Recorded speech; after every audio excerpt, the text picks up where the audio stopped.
নমস্কাৰ বন্ধুসকল, আজি প্ৰজ্ঞান ইউনিভাৰ্ছ চেনেলত আপোনালোকক সকলোকে মই স্বাগতম জনাইছোঁ, য'ত আমি আপোনাক জ্যোতিষৰ সৈতে জড়িত আচৰিত গোপন কথা আৰু সমাধান কওঁ। আজি আমি লৈ আহিছোঁ মেষ ৰাশিসকলৰ বাবে অতিতকৈ ভাল খবৰ।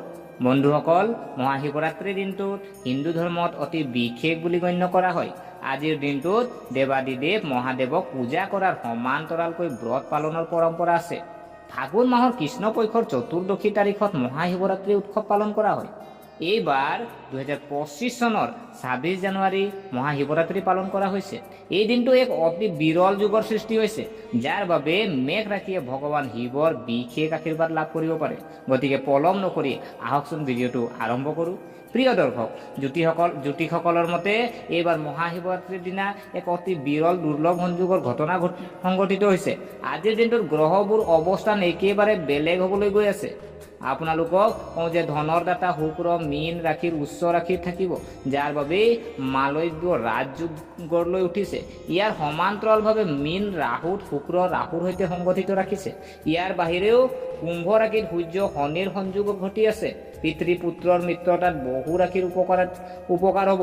ইয়াৰ বাহিৰেও কুম্ভ ৰাশিত বুধ গ্ৰহও আছে, যাৰ বাবে তিনিওটা গ্ৰহৰ সংযোজনে ত্ৰিগ্ৰহী যুগৰ সৃষ্টি কৰিছে। সূৰ্য বুধ সংযোগ বুদ্ধিত্য যুগৰ সৃষ্টি কৰিছে আৰু শনি গ্ৰহৰ আদি ত্ৰিভুজ ৰাশিত থকাৰ বাবে ৰাজযোগৰ সৃষ্টি হৈছে।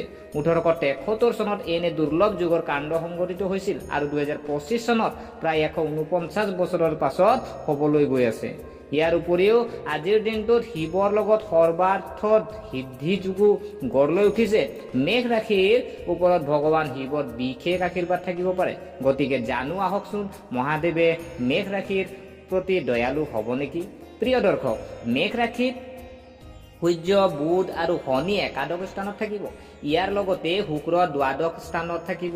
এনে পৰিস্থিতিত মহাশিৱৰাত্ৰিৰ দিনটোৱে এই ৰাশিৰ বাবে প্ৰগতিৰ লগতে অনেক সুযোগ আনিব পাৰে। কৰ্মক্ষেত্ৰত আপোনাৰ কামৰ শলাগ লোৱা হ'ব। ইয়াৰ লগতে আপোনাৰ উৎকৃষ্ট কাম দেখি আপুনি জ্যেষ্ঠ বিষয়াৰ পৰা সম্পূৰ্ণ সমৰ্থন লাভ কৰিব পাৰিব। মহাশিৱৰাত্ৰিত অবিবাহিত জাতক জাতিকাৰ বাবে যথেষ্ট ভাল বুলি ধৰিব পাৰি। অবিবাহিত মানুহে বিয়াৰ প্ৰস্তাৱ পাব পাৰে। ইয়াৰ দ্বাৰা বৈবাহিক জীৱন বা প্ৰেম জীৱনত চলি থকা সমস্যাবোৰ সমাধান কৰিব পৰা যায়। আপোনাৰ পত্নীৰ সৈতে সম্পৰ্ক শক্তিশালী হ'ব। আত্মবিশ্বাস বৃদ্ধি হোৱাটো দেখা যাব। স্বাস্থ্য ভাল হৈ থাকিব। গতিকে আশা কৰোঁ আপোনালোকে ভিডিঅ'টো চাই ভাল পালে। যদি এই ভিডিঅ'ই আপোনাক কিঞ্চিত মানুহ লাভান্বিত কৰিছে, তেনেহ'লে লাইক কৰিব, শ্বেয়াৰ কৰিব আৰু আমাৰ চেনেলটো ছাবস্ক্ৰাইব কৰি উৎসাহিত কৰিব বুলি আশা ৰাখিলোঁ। পুনৰ লগ পোৱাৰ প্ৰতিশ্ৰুতিৰে আজিলৈ বিদায় মাগিলোঁ। ধন্যবাদ।